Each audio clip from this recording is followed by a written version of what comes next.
Hello students, आज हम read out करना स्टार्ट करेंगे क्लास 10th की इंग्लिश की बुक फुटप्रिंट्स विदाउट फीट का chapter 3rd and the chapter name is the midnight visitor by Robert Arthur. So let's start to read out the chapter in detail. Firstly, we read out the introduction of the story. This story is about a secret agent named Ozable. ये कहानी एक secret agent, एक जासूस की है जिसका नाम ऑजेबल है. Unlike movie spies, he is fat, calm and simple. और जैसा कि हमें मूवीज में स्पाइस को दिखाया जाता है, वो बिल्कुल भी वैसा नहीं है. वो फैटी है, काम है एंड सिंपल सा दिखने वाला एक एजेंट है. But he is very intelligent and clever. लेकिन वो बहुत ज़्यादा समझदार और होशियार है. The story shows how he uses his brain instead of weapons to defeat his enemy. और इस स्टोरी में हमें दिखाया गया है कि कैसे वो अपना दिमाग का यूज़ करके बजाय किसी वेपन्स को यूज़ करने के अपने दुश्मन को हरा देता है अपने दिमाग की ताकत से.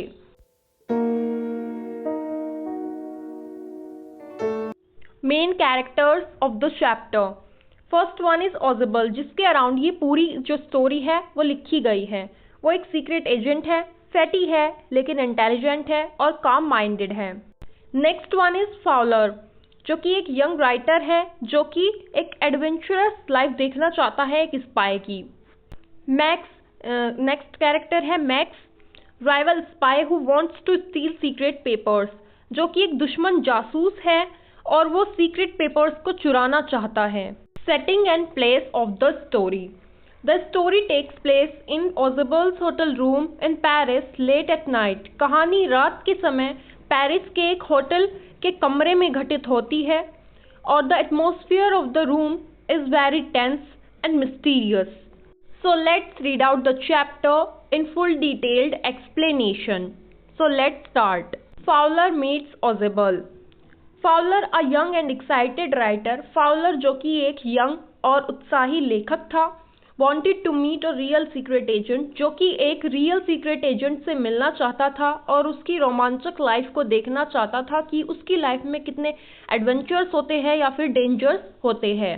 बट व्हेन ही मीट ऑजेबल ही वॉज डिसअपॉइंटेड. लेकिन जब वो ऑजेबल से मिला तो वो बहुत ज़्यादा डिसअपॉइंटेड हो गया, निराश हो गया, क्योंकि जो ऑजेबल था वो फैट था, स्पोक स्लोली, आराम से बोलता था, did not look like a spy at all.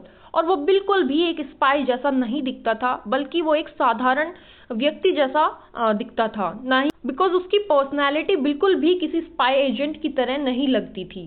तो जब ऑजेबल देखता है कि जो फाउलर है वो उससे मिलकर बहुत ज़्यादा डिसअपॉइंटेड हो चुका है, तो वो फाउलर के कंधे पर हाथ रखते हुए बोलता है कि शायद तुमने सोचा होगा कि जो स्पाइस की लाइफ होती है वो एडवेंचर, थ्रिल और मिस्टीरियस लोगों से भरी हुई होती है, लेकिन असल ज़िंदगी में ऐसा कुछ नहीं होता. एंड जो ये ऑजेबल है इसका इंग्लिश में अमेरिकन एक्सेंट है, लेकिन ये फ्रेंच और जर्मन फ्लुएंटली बोलता है क्योंकि वो पिछले 20 सालों से पेरिस में रह रहा था. लेकिन जब फाउलर ऑजेबल से मिलता है तो वो थोड़ा हैरान होता है और डिसअपॉइंटेड होता है, क्योंकि जैसे उसने पढ़ा था या फिर देखा था स्पाइस के बारे में, ऑजेबल बिल्कुल भी वैसा नहीं दिखता था. बिकॉज फाउलर को लगता था कि जो स्पाइस होते हैं उनकी लाइफ सिर्फ और सिर्फ डेंजर से भरी हुई होती है. लेकिन जब उसने ऑजेबल को देखा तो ऑजेबल की लाइफ उसको बिल्कुल सिंपल और बोरिंग लग रही थी. देन ऑजेबल फाउलर की तरफ मुस्कुराता है और उसको बताता है कि उसकी इमेजिनेशन बिल्कुल गलत है. असल जिंदगी में स्पाइस बिल्कुल भी फिल्मों जैसे नहीं होते हैं और उसका या फिर उसके जैसे स्पाइस का काम ज़्यादातर रिपोर्ट्स कलेक्ट करना और लोगों से मिलना होता है, ना कि चोरों का पीछा करना या फिर उनसे लड़ाई करना. इतना कहकर जो ऑजेबल है वो फाउलर को अपने रूम में ले जाने लगता है. They reach Ausable's hotel room. Ausable takes Fowler to his hotel room. Ausable जो है वो फाउलर को अपने होटल रूम में लेकर जाता है और जो ऑजेबल है वो फाउलर से कहता है कि माय फ्रेंड, आज तुम खुश हो जाओ, इतने भी डिसअपॉइंटेड मत हो, क्योंकि आज हमें कुछ ऐसे इम्पोर्टेंट जो पेपर्स हैं वो मिलने वाले हैं, उनकी वजह से शायद तुम्हें कुछ थ्रिल या फिर एडवेंचरस चीज़ें देखने को मिल सकती है. He tells Fowler that he will soon receive important secret papers related to missiles. और वो फाउलर से कहता है कि उसे जल्द ही कुछ सीक्रेट और इम्पोर्टेंट पेपर्स मिलने वाले हैं जो कि मिसाइल से रिलेटेड है। A man with a gun, max.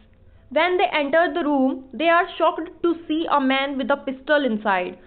जैसे ही वो दोनों रूम में एंटर करते हैं, सो ओजेबल जो है वो अपने रूम की लाइट ऑन करता है, तो वो बहुत ज़्यादा शॉक्ड हो जाता है क्योंकि वो देखते हैं कि वहाँ पहले से ही एक आदमी बंदूक लिए हुए खड़ा था। His name is Max, उसका नाम मैक्स है। अनदर स्पाई, जो कि एक दुश्मन जासूस है और सीक्रेट पेपर्स को चुराने के लिए आया है। He also wants the same secret papers, और वो भी वहाँ पर उन्हीं पेपर्स को चुराने के लिए आया था या फिर लेने के लिए आया था जो कि ओजेबल के पास है या फिर उसके पास आने वाले हैं।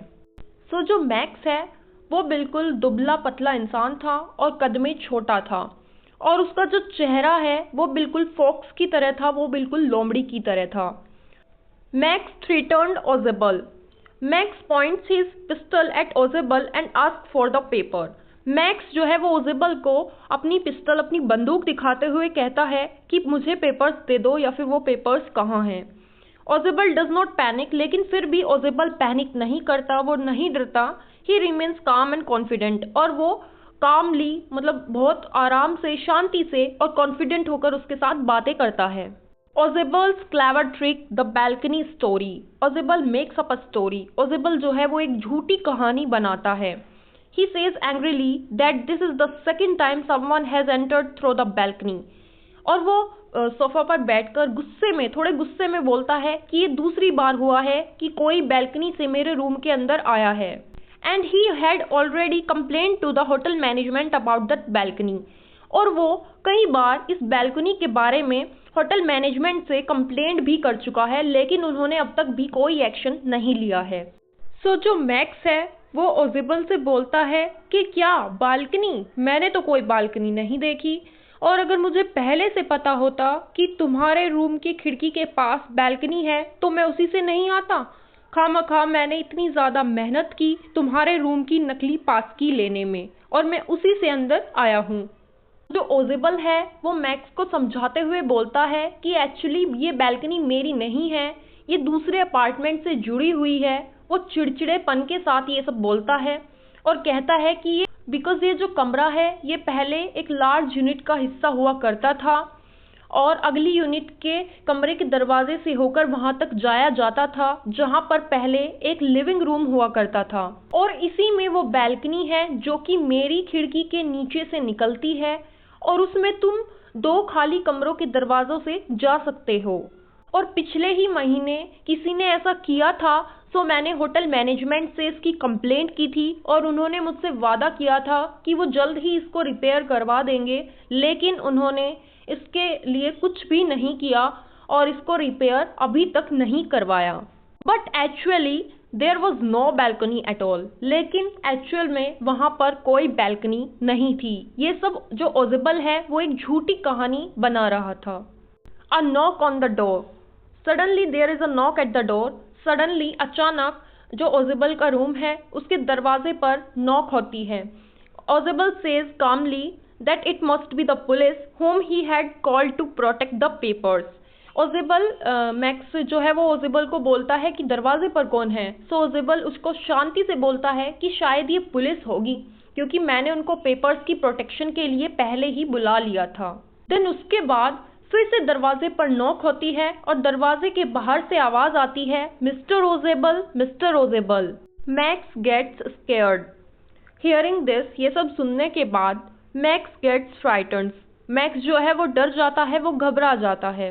He thinks the police will catch him, और वो सोचता है कि अगर वो यहाँ पर रुका तो पुलिस उसको पकड़ लेगी। So he quickly runs towards the balcony to hide. So वो तेजी से बैल्कनी की तरफ भागता है छिपने के लिए, ताकि वो बैल्कनी पर जाकर छिप सके।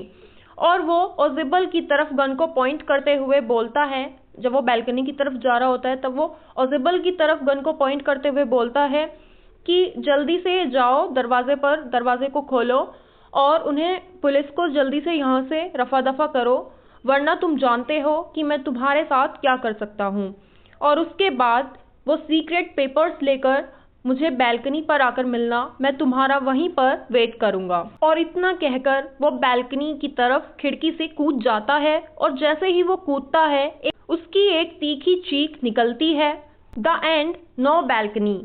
Max jump out the window और to the balcony but there is no balcony at all. Max जो है वो उस खिड़की के दरवाजे से बैल्कनी की तरफ कूद जाता है, लेकिन एक्चुअल में वहां पर कोई बैल्कनी नहीं होती। He falls down to his death implied, और वो वहां से गिरकर मर जाता है। After some time a waiter enters with drinks. उसके कुछ देर बाद जब ओजेबल दरवाजा खोलता है तो वहां पर एक वेटर जो है वो एंटर करता है ड्रिंक्स के साथ एंड ओजेबल से बोलता है कि मिस्टर ओजेबल, ये रही आपकी ड्रिंक्स जो कि आपने लौटते वक्त ऑर्डर की थी। देन जो ओजेबल है वो वेटर से बोलता है, जिसका नाम हेनरी था, कि इन ड्रिंक्स को टेबल पर रख दो और जाओ। फॉलर ये सब देखकर बहुत ज़्यादा शॉक्ड था, सो वो धीरे से बड़बड़ाते हुए बोलता है, वेयर इज़ द पुलिस। सो ओजेबल उसको बताता है, देयर इज़ नो पुलिस, कि कोई पुलिस नहीं है। ये तो वो वेटर था हेनरी जिसकी मैं उम्मीद कर रहा था। देन जो फाउलर है वो ओजेबल से बोलता है कि अब उस आदमी का क्या होगा जो कि हमारा बैल्कनी पर वेट कर रहा है। सो ओजेबल फाउलर को बताता है कि अब वो वापस नहीं आने वाला और वो उसकी तरफ मुस्कुराते हुए बोलता है, my friend, that there is no balcony at all, कि यहाँ पर कोई बैल्कनी है ही नहीं। Fowler is shocked at how smart Ausable is. Fowler ये सब देखकर बहुत ज़्यादा हैरान हो जाता है कि आखिरकार ओजेबल कितना ज़्यादा होशियार व्यक्ति है। सो स्टूडेंट्स, आपका ये चैप्टर यहीं पर कंप्लीट होता है। So let's read out the theme of the chapter. Intelligence over strength, बुद्धिमानी बल से ज़्यादा ताकतवर होती है। ओजेबल विंस नॉट बाय फाइटिंग, ओजेबल जीतता है लेकिन लड़ाई करके नहीं, but by using his mind, अपने दिमाग का यूज करके वो जीतता है। Calmness in danger, danger situation में भी कामनेस को बनाए रखना। ही remains cool and solves the problem smartly, जब मैक्स उसको थ्रेटन करता है वो जब भी कामनेस रखता है, काम माइंड से काम करता है और प्रॉब्लम को स्मार्टली सॉल्व करता है। अपीयरेंस कैन बी डिसेप्टिव, दिखावट धोखा दे सकती है। Ausable doesn't look like a spy but is more clever than anyone else. Ausable बिल्कुल भी एक स्पाई की तरह नहीं दिखता था, जैसे कि फाउलर ने पढ़ा था स्पाइस के बारे में, लेकिन वो किसी भी साधारण व्यक्ति से बहुत ज़्यादा होशियार था। Humour and irony, the funny twist that there was no balcony adds humour and surprise.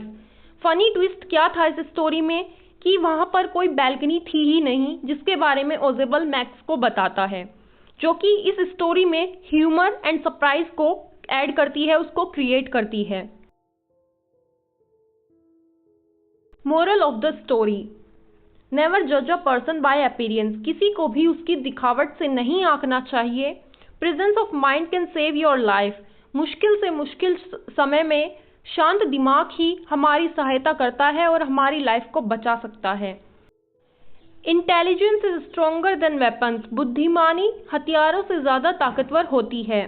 Conclusion, the midnight visitor is a brilliant story, जो ये मिडनाइट विजिटर है ये एक ब्रिलियंट स्टोरी है दैट शोज, जो कि दिखाती है बुद्धिमानी और संयम की ताकत को दिखाती है, पावर ऑफ इंटेलिजेंस को दिखाती है। ओजेबल ने बिना लड़े अपने दुश्मन को हराया था, सिर्फ और सिर्फ अपने दिमाग का यूज करके। उसने इस चैप्टर में ये साबित किया है कि असली ताकत हमारे दिमाग में होती है, ना कि हमारी बॉडी अपीयरेंस से होती है। Ozible proves that one can win even in danger by thinking wisely. Ozible prove करता है कि कोई भी किसी डेंजर सिचुएशन से लड़ सकता है, उससे जीत सकता है, अगर वो अपने दिमाग का स्मार्टली यूज करे तो। सो स्टूडेंट्स, आपका ये चैप्टर बिल्कुल कंप्लीट हो चुका है। अब हम नेक्स्ट वीडियो में स्टार्ट करेंगे नेक्स्ट चैप्टर को रीड आउट करना। So thank you for watching my video.